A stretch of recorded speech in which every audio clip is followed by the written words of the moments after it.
here? Yeah. Yep.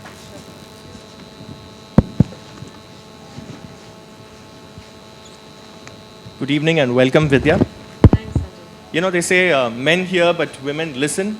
Don't just listen but also question. So we'd like to make this as interactive as possible. I may be the moderator out here, but I've always believed that a Chennai audience is the best intellectual audience you can ever get.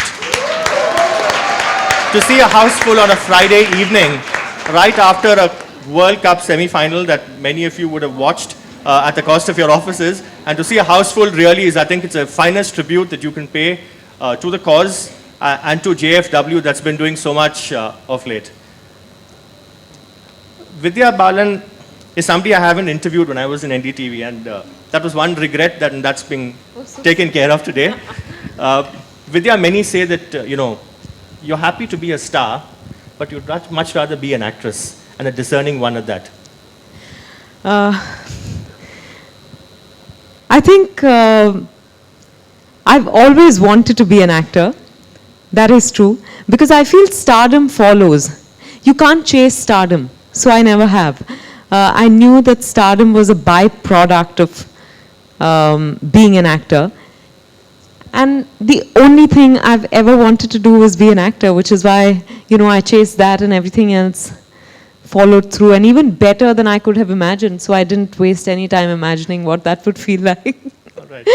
I would like the audience to give me an answer for a change. Many of you are here because of the choice of panelists today. I mean, they are not just celebrities, they're all role models drawn from all fields. Now, Vidya Balan is somebody who was born in Kerala, lives in Mumbai. Born in Mumbai. Born in Mumbai, okay. But with roots in Palakkad. Yeah. But yet, there's a sense of ownership when it comes to Chennai. They feel Vidya Balan is our girl. She's the girl next door. Would anyone of the audience tell me why? We also have prizes. I mean, the prize for the best answer that Beena Sujit will sit in judgment over is a selfie with Vidya Balan. You can't get a selfie otherwise because she'll be leaving at what, 6 o'clock? Your flight to catch, yeah. So selfie with Vidya Balan. I was about to say maybe shake a leg with her on stage. I'm not sure. But anyone in the audience? She's Tamil. No, this is not a quiz question. I want to know why you feel that she belongs to us, that Vidya Balan is our person. She speaks Tamil, yeah. She's got the girl next to her image. Beena Sujit, you've got quite some judging to do now. Sorry, ma'am? She's a? Wow, I'll have to agree with that, yes. Thank you for the compliment. Okay. I love Kanjivaram saris. We'll come to that, in fact, how you've championed the cause of weavers as well. But Yeah. Good, thank you very much. Beena, you can do the judging. But Vidya, I mean, you've said in the past that you almost feel like in your previous life you were Bengali. Mm-hmm. Because many of your films, be it Paranita or Kahani, they had a Mumbai sort of a Bengali ambience. How does it feel to hear this from your Chennai fans? Of course, I am Palakkad Iyer. I think that's why some people say I'm Malayali, some people say I'm Tamil, because we belong to both places equally, or both we don't belong equally. So it's not surprising that they feel like that. I hope they feel like that, because I feel like that. I am a Palakkad Iyer, Tam Bram as they call us. நான் தமிழ்ல கூட பேச முடியும் ஆனா உங்களுக்கு புரியாதுன்னு நினைக்கிறேன் ஏன் தமிழ் எனக்கு பெருமை மத்தவங்களுக்கு பொறாமை ஐயோ Karunanidhi all my life so I can manage no ஆனா நான் பேசுற தமிழ் பாலக்காடு தமிழ் நீங்க பேசுற Tamil Chennai Tamil Sen Tamil oh just kidding guys but no so shall we continue the interview in Tamil I can give it a shot no Some of them know about my Tamil, so... No, I'll be happy to speak in the Tamil. I do, but I think it'll become a little too... I don't know. Let's try. Might make it a box item in papers tomorrow, but... coming back to your film career, Vidya, I will steer clear of the dirty picture for now because we reserve that for the panel discussion. Right. How does it feel to play these, to be a protagonist in the movie, especially when you're able to put eclipse the role of the hero and to make them like gravy by the side also ran? It wasn't a conscious choice, honestly. But you chose your roles. Yeah, I chose my roles because I think I'm a very greedy actor.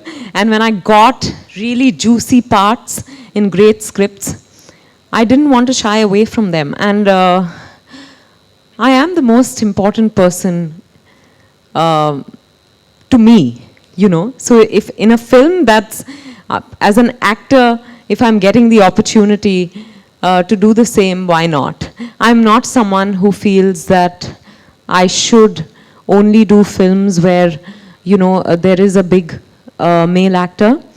And even if I have to play a subsidiary role, I'm greedy about what I am doing. And invariably, those are the kind of films where, like you said, the eclipse. I'm just a greedy actor, yeah. I think I can just put it down to that. Okay, and a very good one at that, everybody Thank you. would say. There were films where you kind of swerved perhaps from your chosen path. Yeah. Many believe. For instance, Hey Baby, Kismet Connection. And I've read that your sister and brother-in-law had to actually sit you down and then you had a little discussion. Then you realized that, listen, I don't want to be doing these roles. I need to go back to what I'm really good at. Yeah. I Was think that a so. course correction that you made in your career at some point? Yeah, you know, because at that time when I did Hey Baby and Kismet Connection, I think I was trying to fit in desperately. I'm not your conventional heroine. And I think I came in believing that was a strength. Or I just came in being myself, and then I was made aware of the fact that that was probably a strength. But along the way, you know, this is the kind of place where you have everyone commenting on every step you take. Fraternity, media, your fans, and somewhere along the way, you get confused. My only dream, like I said, actor. I come from a complete non-film background. So when I got this opportunity and I saw success, and it was just not success, it was success after success after success, suddenly, it's human mentality, you know. Fear began to grip me that what if I'm not able to sustain this? And there were people who were telling me that, you know, unless you play the regular heroine, you're not going to be able to sustain yourself just doing these different types of roles. So that's when I think I came under pressure and I started doing those films, and I got slapped around by everyone. I had people telling me to my face wherever I went, you know, whether it was at the airport or sorry, I got distracted by something. Whether, you know, I met people at a salon, everyone was saying, what are you doing? Why are you doing these kind of roles? And I was like, you know, why are people telling me this? Every day I opened the paper, someone was commenting on my weight, which we shall of course discuss in the panel discussion, but weight, clothes, my personal life, all of which was stemming from the fact that I was doing something wrong on screen. You know, they were not connecting with me anymore. They realized that I had lost my way. So that's when I think I was going through a lot of confusion. I was feeling low, and my sister and brother-in-law, who are very strong influences in my life, they sat me down and said, you know, what are you here to do? And I said, I'm here to act. So they said, just do that. Everything else, you know, will follow. You can't operate from a space of fear. You're getting great opportunities. Let that be the defining goal for you. Just to be an actor, to play great parts. And I think something in that conversation just, you know, made a lot of sense. And I said, okay, I'm just going to do what my heart says. Because as an actor, a lot of times there were roles that I felt like doing, and then I'd say, no, but maybe this won't be appropriate. But it's not really a big hero film, or I'm not going to look, you know, great. It's again a plain Jane type of girl. And I put all these considerations away and again began to look at my work from a purely selfish, greedy actor point of view. And that's where I think the change happened. And the fact that, you said that the camera is your biggest confidant. Yeah. I mean, that's where your confidence stems from. Yeah, I think so. The camera is my biggest confidant, my soulmate. I think the camera sees what no one else manages to. And this is something that you've honed over the years, because I believe that, when you were, probably in school or college, you used to stand in front of the mirror and belt out those dialogues, Shabana Azmi's dialogues from Arth, where you're supposed to tell Smita Patil, leave my man alone or something. Yeah. And you hadn't heard of glycerine those days, so the part involved, activating your tear glands. Yeah, absolutely. I didn't even know of something called glycerine, but I had seen the film and I was extremely influenced by Shabana Azmi's performance and by the film per se. So I would go up to study on my friend's terrace because they had a sort of a place where we could. So I would go there and I would not be studying. I would repeat the scene again and again, trying to see if I'm able to cry. And the day I'd be able to cry, like, easily, I'd be able to study better. And the day I couldn't, I'd just keep at it and my studies would go for a complete toss. And also I would dance to Ek Do Teen in front of the mirror, because Arth, of course, I saw much later, much after it had released. Give them a sample of that? Oh my God, no. Without the tears, of course. Oh God, I never expected, no one's ever asked me to do this. I usually ask questions that others don't. Yeah, I realize.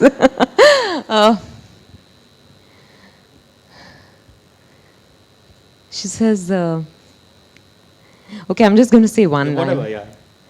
She just keeps repeating, she says, Kavita, tum sun rahi ho na? Huh? Tum sun rahi ho na, Kavita? She says it so beautifully. Oh my God, I can't do it. I can't do it. But it's just, she keeps saying she's so insecure about the fact that she may have hung up on the other side. She's keeps saying, tum sun rahi ho na? Inder के अलावा मेरी जिंदगी में और कोई नहीं है, मेरा कोई नहीं है, कविता तुम सुन रही हो ना? Just that सुन रही हो ना, seeing that helplessness, that desperation of a woman trying to hang on to what she believes is her life, her marriage, was. That's amazing. Now you've. Thank you. That was a terrible imitation. Sorry, Shabana Azmi. Sorry, Arth.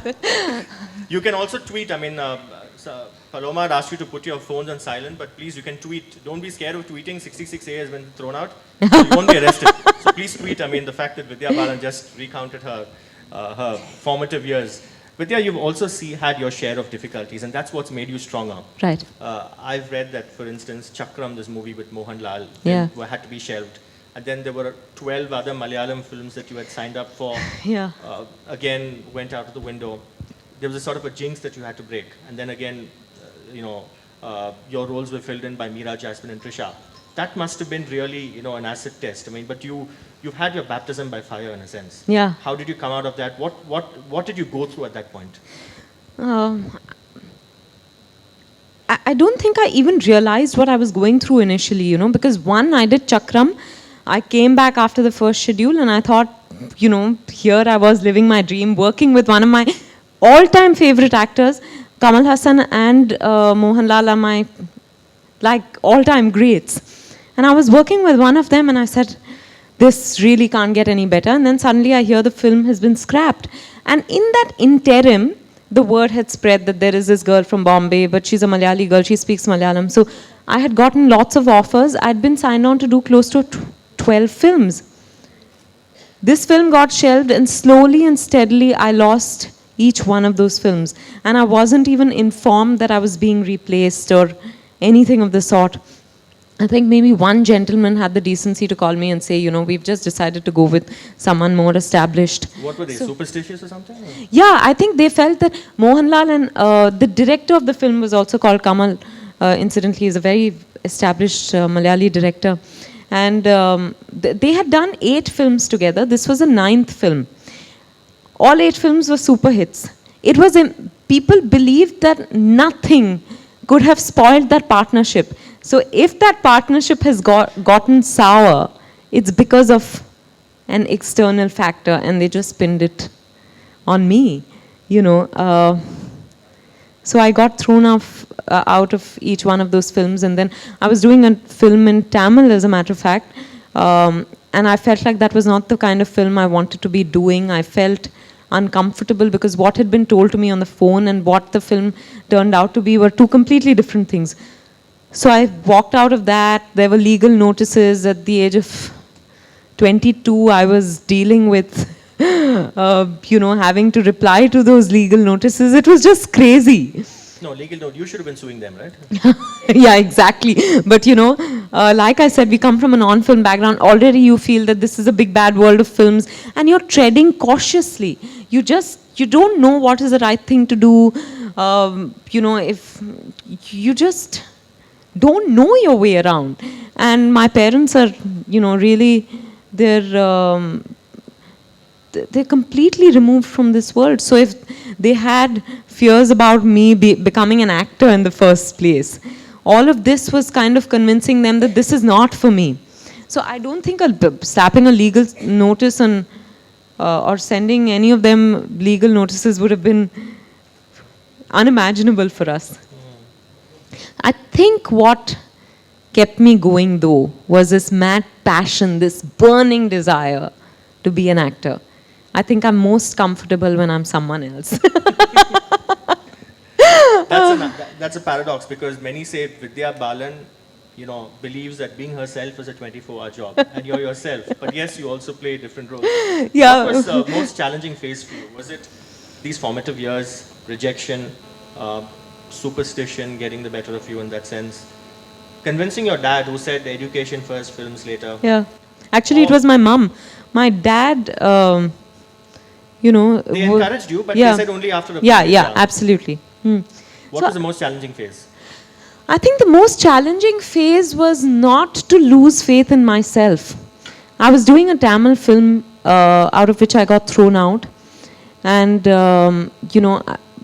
I remember coming here with my parents when we heard that they were considering replacing me. And this was after I had gone through losing those 12 films, that other Tamil film fiasco. So when I came here, the producer, he showed my parents some footage from the film, and he said, look at how she's looking. Can you blame me for wanting to replace her? And what killed me was not what he was saying about me. That he said it to my parents angered me even more, mean, because it's absolutely mean. It's another story that he came back to me as soon as Parinita had released and said, I made a mistake. Can I make a big film with you now? It's like what probably Mark Zuckerberg felt when he actually acquired WhatsApp, because Yeah. those guys had gone to Facebook for jobs earlier. Yeah. Right, exactly. So I think it was, for about 6 months after that, I didn't have the courage to look at myself in the mirror. And I've said this many times before, I felt very ugly. I felt inconfident about the fact that I would ever make it as an actor. I was questioning whether, this was just another schoolgirl fetish that I had let go on for longer than it should have. I was just, I think, but prayer, I'm someone who prays a lot. So I think I would pray. My family and faith are the two things that kept me going. So I would completely break down, and then suddenly from somewhere, I'd feel like, no, you know what, let me give it one more shot. You've been quoted as saying that you once walked all the way from to Nariman Point to Bandra Bandra, yes. in search of a role, and then you were also found praying and crying your eyes out in a Sai Baba temple. Yeah. I grew up in Chembur, which incidentally they call mini Palakkad, because there are so many Palakkad Ayers there. So there's a Sai Baba mandir very close to my place which I've been visiting forever. And every time something like this would happen, I would go there, sit and say, you've dangled the carrot in front of me. Now it's your responsibility to make this happen. And I would cry, and I would go at night, so there would be no one around. It was almost on the street. It was not a real structure for a temple. I didn't realize that there were people actually watching me. So at some point I acquired the reputation of being वो लड़की जो साईं बाबा से बोलती है, because I would talk to him. I would actually talk to him. So yeah, I did that and walked from Nariman Point to Bandra just in the scorching Bombay heat in anger. Before I realized it, I was in Bandra and I said, oh my God, what have I done? You know, but I just wanted to let steam off and I didn't know any better way, I guess. Again, it's probably an occupation hazard, you know, being linked to co-stars, you know, rumors. What's the one rumor that's really shattered you? The one rumor that shattered me was, no, actually, which, you know, it's in June I'll complete 10 years in films. But nothing's really got my goat, so to speak. Until last year, there were rumors about my marriage, which really were, to my mind, unpardonable and unacceptable. I just think people look for new things because I opted out of a film. They made it out to be something else, and they said, you know, well, my pregnancy stories are so common that when I really get pregnant, I won't believe it. But, you know, if it was, so they said she opted out of the film because of that. And then when they got to know that's not true, they said, oh, actually there's problem brewing in the marriage. And that really angered me. Kite flying, irresponsible. Yeah, because also, on what basis are you saying that, one? And secondly, you know, my husband is not an actor. I don't appreciate him being pulled into any of this. I'm equipped to handle with... Even actors are entitled to their private lives and their privacy. No, absolutely. But I'm saying I don't care. I don't read anything. I don't watch anything. You say anything about me, I'll just... I really don't. It doesn't matter to me. But what upset me was they were using, you know, just our relationship, our marriage to trouble me, or I don't know what. I still don't know the point of it. That's the one thing that really angered me. I was simmering for 2 days, which is the longest I have. In that phase when I was going through a lot of criticism for bad dressing, you know, I would simmer for 2 days over a bad picture.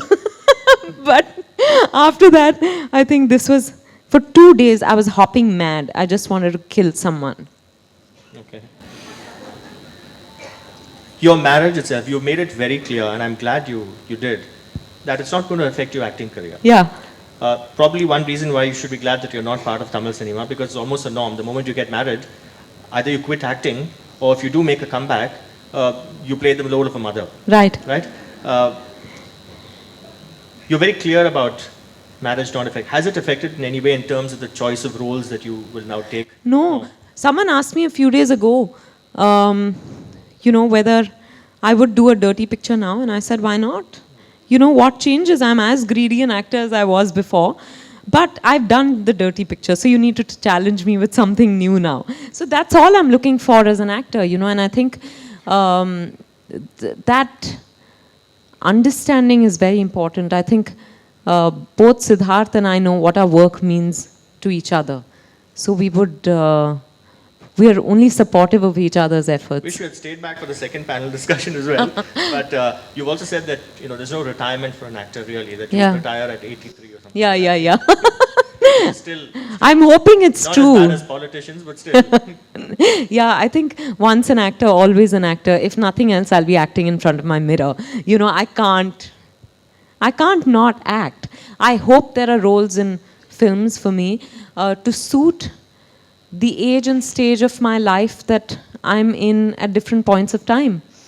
That, I think, is very, very crucial, because a lot of times, you know, of course, like you quoted, you said that about Tamil cinema. It's not very untrue of Hindi cinema. It's just changing now.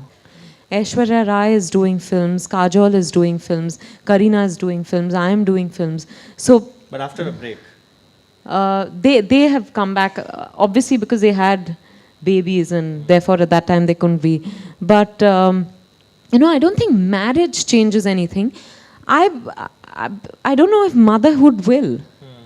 that that I think, because I've seen all actresses, that is like Beena was just mentioning, you know, you go through that guilt.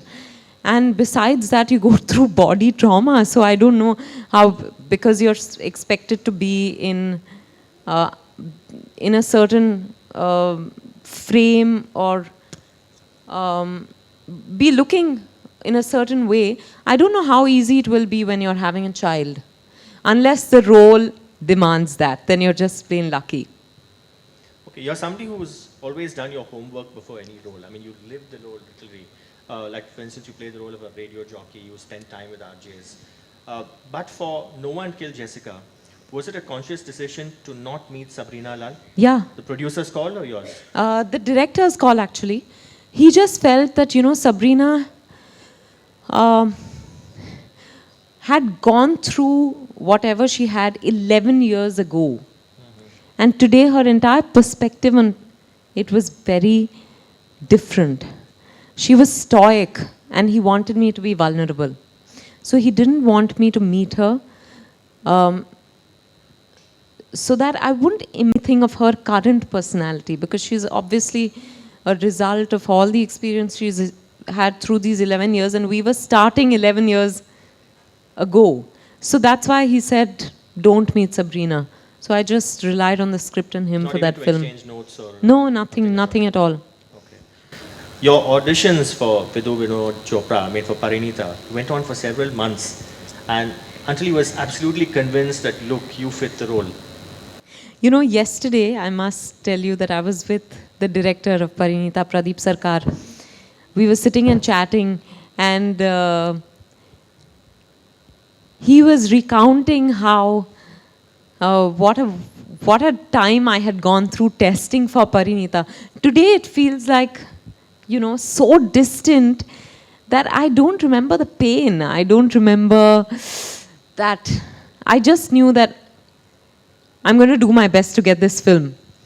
And there were times when, you know, I felt like I was getting it, and then I was told, not yet, not yet, not yet. So this went on and on and on and on and on. I just knew there was this one person, Pradeep Sarkar, who had faith in me, and until he had faith in me, I was not going to lose heart.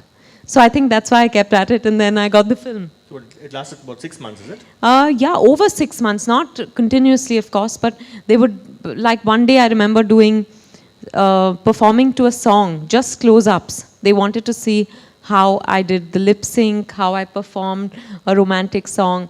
Another day they made me do an emotional scene. Another day they made me do a more, you know, just a regular scene. So every time it was something new. By the time I reached the last test, which I didn't know was the last test, you know, if you've seen Parinita, that first shot in the film, when I turned back and it says Parinita, they tested me for that shot. I was so angry with not knowing whether I'm going to get this film or not, that when I turned, there was just, you know, damn you attitude in me. And Vinod Chopra says that, you know, he could see that. He could see that, and that's the reason he gave me the film. So earned your spurs there. And yeah, he of course believes that I used expletives for him, but that's not true. You have taken up several social causes. Like, for instance, you're batting for weavers, and I think even at the Lakme Fashion Week, you wore a Kanchipuram organza sari. Yeah. What has drawn you to take up such causes? Tamil Ponnappa. Kanjivaram is in my... No, really, Kanjivaram is in my blood, literally. And my idea of beauty somewhere comes from a woman clad in a Kanjivaram sari with kajal and a bindi, mallipu in the hair, jimiki. That's what beauty is to me. That should have been the answer, actually. Yes. Yeah, so, you know, for me, therefore, I've always loved saris. I've also seen my mum and my aunts and all wear cotton saris. So I've veered towards the organic handloom saris for a very long, long time. And I realized that, you know, when I chat with some of these designers, they tell me the kind of issues that these weavers are facing, how the power loom is a big threat, and River suicides and... yeah, all of that, you know. So I just felt that, and I realized that I was wearing handlooms without giving it a real thought for a long time. So I said, why not bring attention to this? Because then Lakme Fashion Week spoke to me, and they said, maybe we can do something around this. And, you know, this was the first step, and they said, can you come for one of the shows? And then Gaurang is somewhere I wear often. So that's how I landed up there. But besides that, I'm hoping to go meet some of the weavers, just see how it works. You know, I'm very fascinated by that. Just not for anything else, out of pure interest. And then if something comes out of it, if that draws attention to the cause, great. Okay.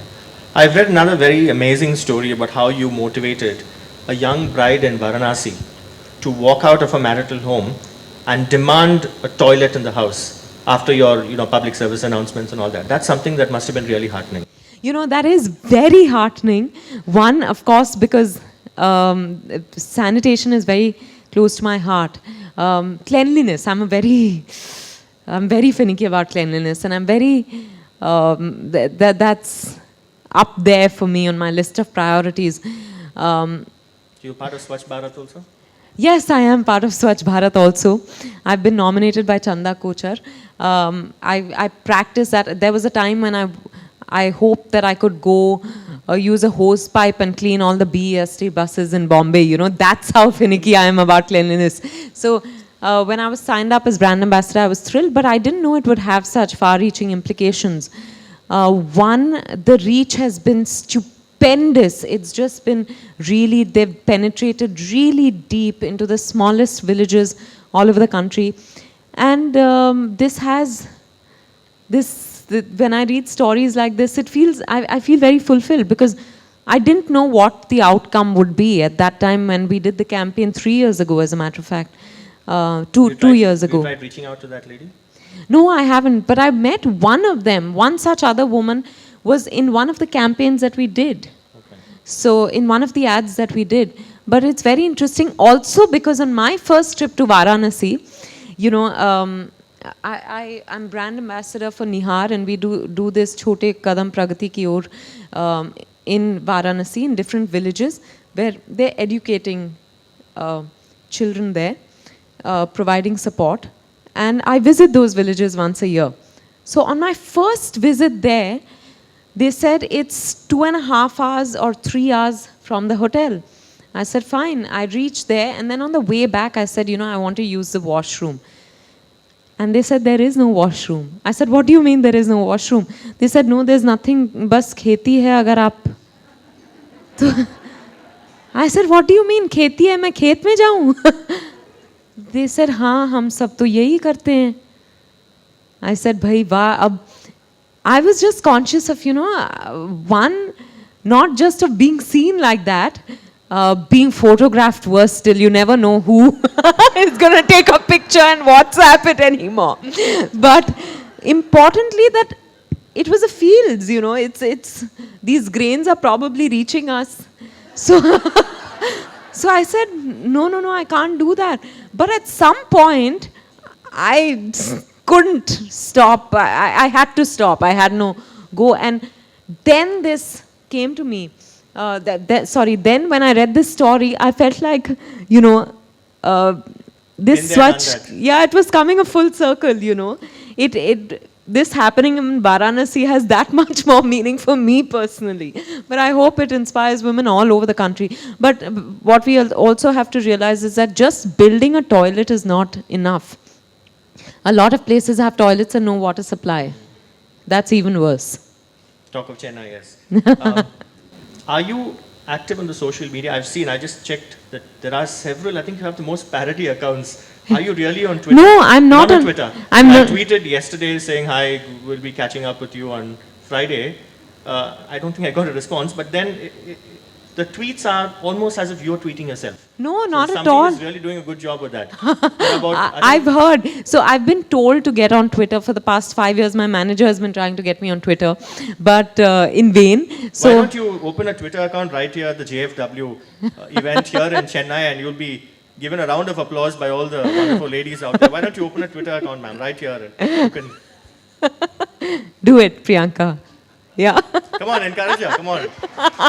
Vidya Balan opens a Twitter account in Chennai at a JFW. I'm giving a headline. Yeah. My former media colleagues are outside. Anyway. Yeah, absolutely. No, go ahead and do it.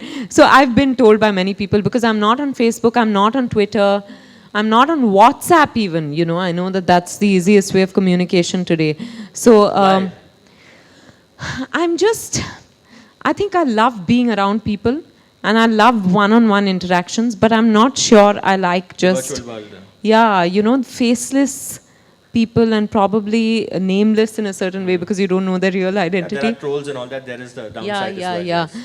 So I'm a little cagey, but I am waking up to the kind of opportunities that Twitter or Facebook have in terms Simple of reviews. I mean, your movies. I mean, you would be happy to get some very discerning comments That- from your fans. yeah, who would like exactly. to stay in touch with you. Yeah, and you know, wherever I go, like I told you, even in the smallest of villages, people tell me, Twitter account नहीं है आप, Twitter नहीं करते आप, जरा कीजिए ना, हम भी आपसे बात करेंगे. Then I feel like, you know, yeah, it's worth it. Maybe I should do it. So maybe soon, maybe. Oh, Priyanka, she's at it. Yeah, she's at it. No, I don't think so. You know, my former colleague Srinivas and Jain, who we had met, I think for this interview, Bombay Talkies, Yeah, yeah. told me that when it comes to interacting with men, you like to interact with men who wear good shoes. Is that correct, or was he making up Really? something? Yeah. Did you say that?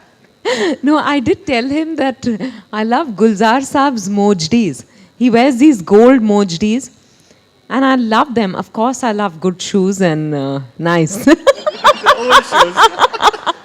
Apparently, he said you gave him a stamp of approval as well. The Yeah, shoes he's yeah. wearing. But I tend to observe shoes, I think, especially on men. Okay. Yeah. Oh, so he was right then. Okay. Because there's not much in terms of clothing that you can really. Okay.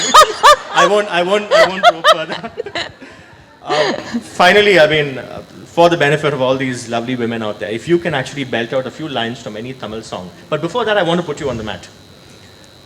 If you were to get a chance to act with two of the biggest stars in Tamil cinema, Rajinikanth or Kamal Hassan, Yeah. who would you choose? Don't be diplomatic.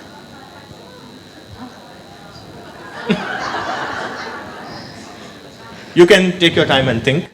No, that's very unfair. Because Saying unfair is also being diplomatic. So, No, because I will tell you this, that I told you this already, that I'm a huge Kamal Hassan fan. But I'm also a huge Rajni sir fan. But I don't see myself in his kind of films, unfortunately. okay. But Kamal That answers sir's the films, question. yeah. All right, so now coming back to the last, the icing on the cake, if you can belt any, 2-3 lines of any Tamil song that you like. It's a very old song. Yeah, any song is fine. And I don't know if I'm singing it right also, but this is my all-time favorite. Like when I want to make myself happy, I sing Aditate ambujatta patela avarat kare Sing along, come on. kunjinata ketela Archalum purcha. She deserves an applause for that. Actually, she, Thank you.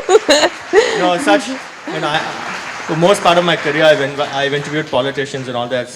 It's so refreshing to interview somebody like you. A complete interviewer's delight. Oh, thank you. Thank you very much. Thank Vidya. you.